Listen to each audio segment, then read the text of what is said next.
సజ్జల ఆగడాలు ఇంకా కొనసాగుతూనే ఉన్నాయి. అయితే ఇవి ఇప్పుడు చేసినవి కాదు, ఇప్పుడు వెలుగులోకి వచ్చినవి.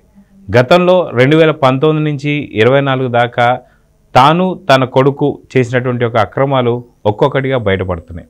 అయితే తన కొడుకు సోషల్ మీడియా వేదికగా చేసిన అరాచకాలు అయితే ఇప్పుడు సోషల్ మీడియాకు సంబంధించి వైసీపీ వాళ్ళు ఎంతమంది అరెస్ట్ అయ్యారనే వాటన్నిటికీ కూడా బాధ్యుడు సజ్జల భార్గవే.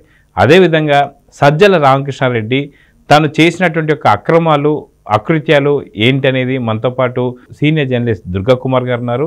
వారిని అడిగి తెలుసుకుందాం. సార్ నమస్తే. నమస్కారం జగన్ గారు, మన వీక్షకులకు కూడా. సార్, సజ్జల రామకృష్ణారెడ్డి అంటే సడన్గా ఎవరు గుర్తుపట్టరేమో కానీ సకల శాఖ మంత్రి అని చెప్పేసి అయితే పిలుచుకోవచ్చు. అయితే ఇలాగా సజ్జల రామకృష్ణారెడ్డి తను చేసినటువంటి అక్రమాలు అరాచకాలు ఎన్నెన్నో ఉన్నాయి. అయితే ఇప్పుడు కొత్తగా వెలుగులోకి వచ్చింది ఏంటి అంటే అడవి ప్రాంతమైనటువంటి ఒక కొంత ప్రాంతాన్ని తన ఆధీనంలోకి తీసుకొని పూర్తిగా లోబర్చుకున్నాడని చెప్పేసి అయితే అర్థమవుతుంది. సో దీని గురించి మీరేం చెప్తారు?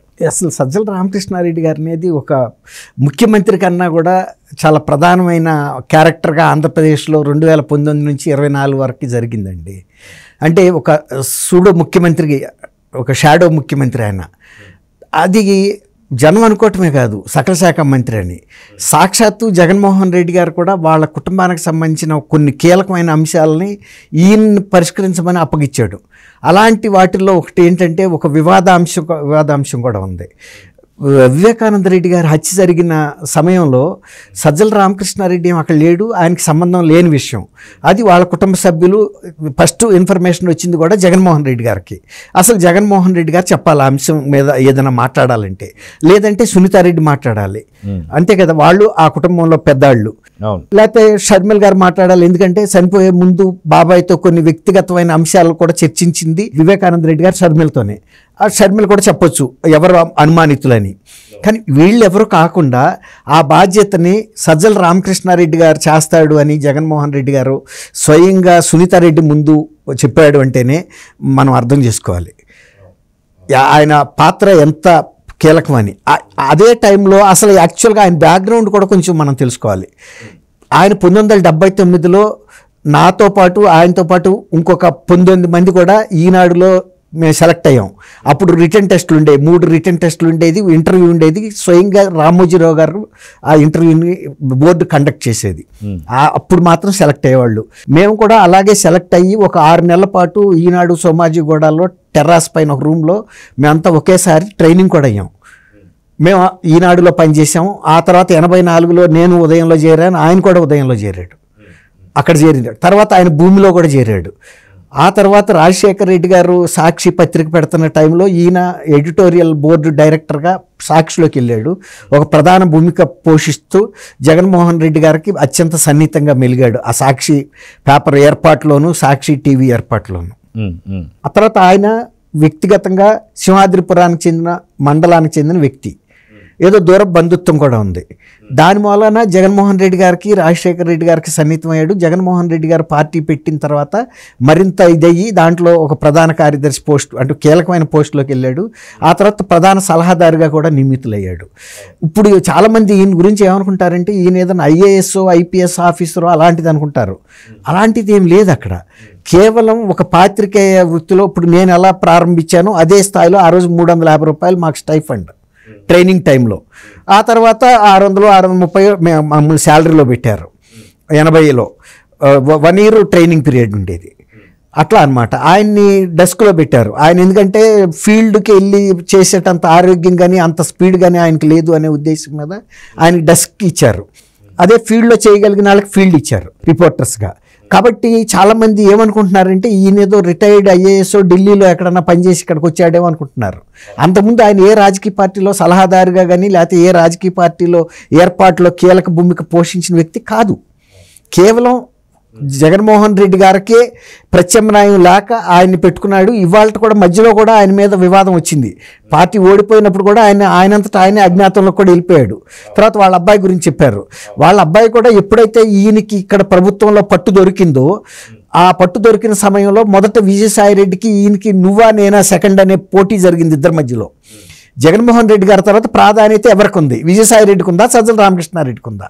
ఒక కోల్డ్ వార్ నడిచింది ఇద్దరి మధ్యలో. అయితే కొన్ని పరిస్థితుల దృష్ట్యా విజయసాయిరెడ్డి వెనకబడిపోయాడు. ఆయన్ని అప్పుడు సోషల్ మీడియా ఇన్ఛార్జిగా కూడా ఉన్నాడు. అప్పుడు ఆయన ఈవెన్ జడ్జీల మీద కూడా మీ ఇష్టం వచ్చిన పోస్టులు పెట్టండి నేను చూసుకుంటానని చెప్పాడు. విజయసాయిరెడ్డి గారిని అధిగమించి రామకృష్ణారెడ్డి వచ్చిన టైంలో విజయసాయిరెడ్డి గారిని సోషల్ మీడియా నుంచి తప్పించి వీళ్ళ అబ్బాయి భార్గవరెడ్డిని పెట్టారు. ఆయన ఇంకా 2 ఆకులు ఎక్కువ చదివాను అన్నట్టుగా విజయసాయిరెడ్డి కన్నా కూడా చాలా వైలెంట్గా ప్రవర్తించాడు. అందులో కుర్రాడు కదా, ఆయనకి అసలు ఉండేలు కాకి ఏం తెలుసు ఉండేలు దెబ్బ, పిల్ల కాకి ఏం తెలుసు ఉండేలు దెబ్బ అంటారు. అట్లాగే ఆయన చాలా రెచ్చిపోయాడు. ఎక్కడ శవం వచ్చినా వెళ్ళిపోవటం, దాన్ని రాజకీయం చేయబోవటం, ప్రజల ముందు అబాస్పాలు అవటం, వాళ్ళు ఎవరైతే బాధితులు ఉంటారో చనిపోయిన కుటుంబం, అబ్బా మీ దీనికి దానికి రాజకీయం లేదు, మాకు సంబంధం లేదు బాబు, నువ్వు మమ్మల్ని ఈ రొచ్చులోకి లాగొద్దు, మీరు దయచేసి వెళ్ళిపోండి అని ఇలా మీడియాలో కూడా క్లిప్పింగ్స్ కూడా మనం చూసాం. ముఖ్యంగా తెనాలికి సంబంధించిన కేసు విషయంలో వాళ్ళ బాధితుల్ని మాట్లాడిస్తానికి వెళ్తా కూడా చెలోక్తులు వేసుకుంటా నవ్వుకుంటా వెళ్ళారు వాళ్ళ ఇంటికి. అంటే వాళ్ళకి అది ఒక క్రీడే తప్ప ప్రజల పట్ల నిజమైన సానుభూతి లేదు. అయితే ఇప్పుడు మీరు అడిగారు ఈయన చాలా అక్రమాల్లోనూ వీటిల్లో కూడా పాత్ర ఉందని. అయితే ఇక్కడ దీనికన్నా ముందు నేపథ్యంలో ఆయన మీతో పాటే సహచరుడిగా ఉన్నారని చెప్తున్నారు. అయితే ఇప్పుడు ఇంత క్రిమినల్ బుద్ధి మనకి బయటపడుతూ వస్తుంది. ఏదైతే సజ్జల రామకృష్ణారెడ్డి కావచ్చు, సజ్జల భార్గవ్ కావచ్చు, ఇంత క్రూరత్వం కానీ ఇదంతా మీరు సహచరుడిగా మీరు ఉన్నారు కాబట్టి ఆ టైంలో ఇలాంటి బుద్ధి ఉందంటారా, లేదంటే జగన్తో కలిసిన తర్వాత ఇలా తయారయ్యాడు అంటారంటే ఏం చెప్తారు? మంచి ప్రశ్న అండి. ఇప్పుడు మాకు ఇచ్చిన ట్రైనింగ్ చాలా పెద్ద ట్రైనింగ్ జగన్ గారు, రామోజీరావు గారు, అది మాదే ఫస్ట్ టైము ఆల్ ఇండియా లెవెల్లో ప్రముఖ జర్నలిస్టులని, ప్రముఖమైన వ్యక్తుల్ని వ్యక్తిత్వ వికాసానికి సంబంధించి తీసుకొచ్చి ట్రైనింగ్ ఇప్పించాడు. ఆయన ఎప్పుడు కూడా నైతికమైన బాధ్యతలు పనులు చేయమన్నాడు తప్ప ఇలాంటి అనైతికమైన పనులు చేయమని చెప్పలేదు. మా టైంలో అప్పుడు అట్లా ప్రవర్తించలేదు ఆయన. ఇప్పుడు మేమే కాదు, ఆయన వామపక్ష భావజాలం ఉన్న వ్యక్తి కాబట్టి వాళ్ళ కుటుంబం వామపక్ష నాయకులు కూడా ఆశ్చర్యపోతున్నారు. అంటే ఇప్పుడు 6 నెలల సావాసంలో వీరు వారు అవుతారంటారు కదా, మీరు అన్నట్టు జగన్మోహన్ రెడ్డితో సావాసంలో దోషంతో జరిగి ఉంటుంది తప్ప సహజంగా రామకృష్ణారెడ్డి అలాంటి దౌర్జన్యం దాష్టికాలు చేసే మనిషి అయితే కాదు, నేను చెప్పగలను. కానీ ఇప్పుడు నేను చెప్పలేను. ఎందుకు చెప్పలేనంటే ఆయన ప్రెస్ కాన్ఫరెన్స్లు అవన్నీ కూడా ఇప్పుడు కాదు, ఆ జగన్మోహన్ రెడ్డి అధికారంలోకి వచ్చి ఎప్పుడైతే ఈయనకి ప్రెస్ కాన్ఫరెన్స్లు నిర్వహించమని నా తరపున నువ్వు డిఫెక్టివ్ చీఫ్ మినిస్టర్గా ఉన్నావు అని చెప్పాడో అప్పటి నుంచి ఆయన మాట తీరు, ఆయన విధానమైన పరమైన నిర్ణయాలు కానీ ఆయన అభిప్రాయాలు కానీ చాలా కటుగాను చాలా అనైతికంగా కూడా మేము గమనించాం. నేనే కాదు, ఆయనకి తెలిసిన చాలామంది గమనించారు. వామపక్ష పార్టీ నాయకులు కూడా డిజోన్ చేశారు, ఇలాంటి వ్యక్తి అని మేము అనుకోలేదు. ఇక అనుకున్నా చేసేదే ఉంది. ఇప్పుడు ఆల్రెడీ ఆయన అధికారంలోకి వచ్చేసాడు. అసలు కొంతమంది వామపక్ష నాయకుల్ని జర్నలిస్టులను అరెస్ట్ చేయడంలో కూడా చాలా కీలకంగా వ్యవహరించాడు. మొన్న కాదంబరి జత్వాని పట్ల ఎలా కటుగా వ్యవహరించాడో వాళ్ళ పట్ల కూడా అలా కూడా వ్యవహరించాడు. కాబట్టి ఇక జగన్మోహన్ రెడ్డి అండే ఆయనకి దొరికిన తర్వాత ఎవడైనా ఒకటే. కాబట్టి గతంలో రామోజీరావు గారు ఇచ్చిన ట్రైనింగ్ అలాంటి పద్ధతి కానే కాదు. రామోజీరావు గారు ఎప్పుడైనా సరే ప్రజల పట్ల నిలబడమని చెప్పాడు మా అందరికి కూడా. ఈ ప్రతిపక్షాలు ఆ రోజు బలహీనంగా ఉంటే కూడా మమ్మల్ని ఏం చెప్పేవాడంటే, మనం ఒక పత్రికగా కాదు ఒక ప్రతిపక్షంగా వ్యవహరించాలి, ప్రజల వాణిగా వ్యవహరించాలి ఈనాడు పత్రిక అనేది. ఎందుకంటే వామపక్ష ఆ రోజున జైపాల్ రెడ్డి గారు, వెంకయ్య నాయుడు గారు లాంటి ఒక కొద్ది మంది మాత్రమే ప్రతిపక్ష నాయకులు ఉన్నారు. ఆ రోజు మందబలం కాంగ్రెస్కు ఉంది. ఆ టైంలో ఒక ప్రజావాణిగా నిలబెట్టబట్టే ఈనాడు అంత పాపులర్ అయ్యింది. ఇప్పటికీ కూడా ప్రజల్లో అంత పలుకుబడి ఉందంటే ఈనాడుకి అప్పటి నుంచి ఉన్న పునాదులు. సాక్షి ఇదేంటంటే వాళ్ళు వాలంటీర్లతోనూ సచివాలయ సిబ్బందితోనూ బలవంతంగా సందాదారులుగా చేర్పించడం, తర్వాత వాళ్ళకి ఆ డబ్బులు ఇవ్వటం మూలాన సర్క్యులేషన్ పెరిగింది. కానీ ఎప్పుడైతే ప్రభుత్వం పడిపోయిందో దాని సర్క్యులేషన్ కూడా పడిపోయింది. ఇప్పుడు బెలూన్ గాలి తీసేస్తే బెలూన్ ఏముంటుందండి, మొన్న అట్లాగే అయింది. ఇప్పుడు సజ్జల రామకృష్ణారెడ్డి దగ్గరికి వచ్చేటప్పటికి ఆయన ఒక 200 ఎకరాలు, వాళ్ళు 3 అన్నదమ్ములండి. ఒక ఆయన చనిపోయాడు దివాకర్ రెడ్డి అని, వాళ్ళు అంతకుముందు గ్రానైట్ బిజినెస్ ఉండేది. కడప చిత్తూరుకి వెళ్ళే దోవలో ఒక జాతీయ రహదారి పక్కన వాళ్ళకి 200 ఎకరాల భూమి ఉంది. ఆ భూమి అందులో 42 ఎకరాలు కేవలం రిజర్వ్ ఫారెస్ట్ కూడా. అది మొన్న ఏప్రిల్ 24, 2024 అంటే ఎన్నికలు జరిగే ఒక నెల రోజుల ముందున అవన్నీ కూడా వాళ్ళ అన్నయ్య గారు అబ్బాయి ప్రదీప్ రెడ్డి, దివాకర్ రెడ్డి కొడుకు ప్రదీప్ రెడ్డి పేరు మీద అవన్నీ కూడా పట్టా చేయించుకున్నారు ఒకే రోజు. అంటే దాదాపు 1 నుంచి నంబరు 32, 35 ఉంది, అన్ని అతని పేరే ఉంటుంది. అతనికి అనువంశికంగా వచ్చిందని కూడా ఆ భూమి రాశారు. అనువంశికంగా అటవీ శాఖకు సంబంధించిన సర్వే నంబర్ల భూములు ఎట్టా వస్తాయండి? రావు కదా. రావు కదా ఖచ్చితంగా. అవన్నీ ఇప్పుడు ఆల్రెడీ మీ సేవ ద్వారా తీసుకుంటే మొత్తం నేను ఇంతకుముందు చూసా, ఎవరో యూట్యూబ్లో పెడితే చూసా, అన్నీ ఒకే రోజు అయిపోయినాయి. అండ్ మ్యూటేషన్ అంటారు, అంటే రాటిఫికేషన్ చేంజ్ చేసుకున్నారు వాళ్ళ పేరు మీద. అసలు ఇంకొక పెద్ద విశేషం ఏంటంటే అసలు ఆ సర్వే నంబర్లు ఆ గ్రామ పరిధిలో కూడా లేవు. ఏదైతే గ్రామం మెన్షన్ చేశారో వాటిల్లో లేదు. అంటే ఏదో ఒక పిచ్ సర్వే నంబర్ వేసేసి, అంటే వాళ్ళు ఏం చేస్తారంటే మొన్న అతను జోగి రమేష్ వాళ్ళు కొన్నారు చూసారా అగ్రిగోల్డ్ భూములు, ఒక సర్వే నంబర్లో కొనేసి వేరే సర్వే నంబర్ మీదకి వెళ్ళిపోయారు. వాళ్ళు ఏంటంటే దాన్ని దృష్టిలో పెట్టుకునే ఇది కొన్నారు. ఇది ఊరికే అట్లా కాలు పెట్టడానికే కానీ ఆక్రమించాల్సింది అది. ఇప్పుడు 42 ఎకరాల భూమిని ఆక్రమించినట్టు స్పష్టమైన ఆధారాలు ఉన్నాయి. ఆయన ప్రభుత్వంలో అంత ప్రధాన పాత్ర పోషించడం అలాంటి రెవెన్యూ వాళ్ళు. ఇప్పుడు ఆల్రెడీ కడప జిల్లా ఎస్పీ గారు దాని మీద విచారణకు ఆదేశించాడు, విచారణ జరుగుతుంది. అదేమి రహస్యంగా జరగలేదు, దానికి సంబంధించిన పూర్తి ఆధారాలు ఉన్నాయి. అట్లాగే ఇప్పుడు ఆయన రామచంద్రారెడ్డి, పెద్దిరెడ్డి రామచంద్రారెడ్డి మీద కూడా చాలా ఆరోపణలు ఉన్నాయి. అటవీ భూములు ఆక్రమించి ఇప్పుడు వీటిల్లో కూడా అన్ని పళ్ళ తోటలు అవన్నీ వేశారండి. నేరేడు చెట్లు, లేకపోతే బత్తాయి, రకరకాల టేకు అవన్నీ కూడా వేశారు. అందులో కొంత భూమి వాళ్ళకి లేదని అంటలేదు. కానీ దాంతోపాటు ఏమైందంటే పక్కనుండ ఫారెస్ట్ భూమిని కూడా రాటిఫై చేసేసుకున్నారు. అంటే ప్రభుత్వం ఎట్టాగు నెక్స్ట్ గవర్నమెంట్ వస్తారో రాదో తెలీదు వాళ్ళకి తెలుసు. అంటే రామనేది అర్థమైపోయింది. పైకి చెబుతున్నారే కానీ మేము వస్తున్నాం పలానా రోజు ప్రమాణ స్వీకారం చేస్తామని, వాళ్ళకి అంతర్గతంగా ఉన్న రిపోర్ట్స్ ప్రకారం గెలవం అని తెలుసు. అందుకనే తొందరగా ఇచ్చేసేసుకున్నారు. ఇప్పుడు వీటన్నిటినీ కనుక చేస్తే ఎందుకంటే జవహర్ రెడ్డి ఒక చీఫ్ సెక్రటరీగా ఆయనకు మంచి పేరు ఉంది, అంతకుముందు ఒక సీనియర్ ఐఏఎస్ ఆఫీసర్గా. ఆయన కూడా ఎస్ఐండ్ భూములు వాళ్ళ కొడుకు పేరు మీద కొనుక్కున్నాడు. మూర్తిరాజు కొన్నాడని జనసేన కార్యకర్త నాయకుడు, ఆయన కార్పొరేటర్ కూడా ఆరోపణలు చేశాడు.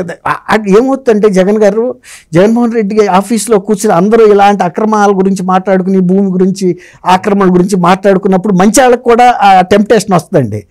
అట్లాగే వీళ్ళకి ఈజీగా ఇప్పుడు తను మంచి పదవిలో ఉన్నాడు, ముఖ్యమంత్రి మాట ఎంతో ఆయన మాట కూడా అంతే. ఆ రోజున ఆర్డీఓలు కానీ జాయింట్ కలెక్టర్లు కానీ మ్యూటేషన్ చేయమంటే ఎందుకు చేయరు? ఎవరి భూమి అయినా కూడా చేస్తారు, ప్రైవేట్ అయినా కూడా చేస్తారు. ఇప్పుడు దాని మీద కనుక ఎంక్వైరీ చేస్తే ఈ ప్రభుత్వం, కూటమి ప్రభుత్వం చేయాలి కూడా. ఎందుకంటే అందులో విలాసవంతమైన గెస్ట్ హౌస్లు కూడా కట్టారని చెప్తున్నారు. కట్టుంటారు, తప్పేం లేదు. ఆడదాంట్లో వాళ్ళు కట్టుకుంటే పర్వాలేదు. మొన్న ఇక్కడ నాగార్జున కూడా ఇప్పుడు చెరువు శకంలోకి వెళ్ళి గన్ కన్వెన్షన్ కడితే కూల్చేశారు కదండి. అట్లా ఇప్పుడు ఆయన కూడా ఆ 42 ఎకరాలు ఫారెస్ట్ దానికి సంబంధించినంత వరకు సర్వే చేయించి కట్ చేయాలి. తర్వాత మిగిలిన భూమి కూడా నిజంగానే వాళ్ళకి అనువంశికంగా వచ్చిందో, దాంట్లో కూడా ఏమైనా అక్రమాలు ఉన్నాయో కూడా చూడాలి పనిగా. ఇప్పుడు అంత అధికారం ఉన్నప్పుడు సజ్జల రామకృష్ణారెడ్డి ఏంటండి అసలు మామూలుగా చిన్న ఎమ్మెల్యేస్, కార్యకర్తలు, నాయకులు కూడా చాలా అక్రమాలు చేసి మనం చూస్తున్నాం. వైఎస్ఆర్సీపీ ప్రభుత్వం ఒకటి బయటపడుతున్నాయి. ఇప్పుడు సజ్జల రామకృష్ణారెడ్డి గారిది కూడా ఇదే మొదలు అనుకోవటానికి లేదు, ఇదే ఆఖరి అనుకోవటానికి లేదు. ఇది ఒకటి బయటకు వచ్చింది అంతవరకే, అంటే విత్ ప్రూఫ్స్తో సహా కూడా వచ్చింది. ఇలాంటి అనేక ఫ్యూచర్లో కూడా బయటపడతాయండి. కాకపోతే ఆయన రామోజీరావు గారు మాకు ఇచ్చిన ట్రైనింగ్లో ఇట్లాంటి అక్రమ పనులు, నీచ పనులు చేయమని అయితే ఆయన ట్రైనింగ్ ఇవ్వలేదండి. చాలా మంచి ఉన్నతమైన స్థాయిలో ఇచ్చే ట్రైనింగ్. మరి అట్లాంటి ట్రైనింగ్ పొందిన వ్యక్తి ఇలా ఒక వ్యక్తి మోచేతి నీళ్లు తాగుతూ ఇలాంటి అక్రమం, అన్యాయమైన సలహాలు ఇస్తున్నాడు, లేకపోతే ఆ జత్వాని లాంటి అమాయకురాలను అరెస్ట్ చేసి తెప్పించడం ఇలాంటివి చేస్తున్నాడంటే ఆయనకి తెలిసిన వాళ్ళు సహచరులు, నేను ఒక్కనే సహచరుని కాదు కదా, చాలామంది ఈనాడులో సహచరులు ఉన్నారు, ఉదయంలో ఉన్నారు, భూమిలో ఉన్నారు, సాక్షిలో కూడా ఉన్నారు. నేను ఉదయం తర్వాత నేను మానేసాను అనుకోండి, ఆ తర్వాత టచ్లో లేవు మేము పెద్దగా. కాబట్టి మేమందరం కెరీర్ ఒకేసారి మొదలుపెట్టాం, ఒకే ట్రైనింగ్ పొందాం. కాకపోతే ఇప్పుడు ఒక కుటుంబంలో 4 బిడ్డలు ఉంటే 4 గుణాలు ఉన్నట్టు కొంతమందికి అబ్బింది, కొంతమందికి అబ్బలేదు అనుకోవాలి. అది సో చూద్దాం సార్. ఖచ్చితంగా సజ్జల రామకృష్ణారెడ్డి గతంలో కాదు ఇప్పుడు జగన్తో చేరిన తర్వాత ఇంకెంత క్రూరుడిగా తయారయ్యడం అర్థమవుతుంది. సో చూద్దాం సార్, మొత్తానికి గవర్నమెంట్ ఏ రకమైన నిర్ణయం తీసుకుంటుందో. నమస్కారం జగన్ గారు వీక్షకులు.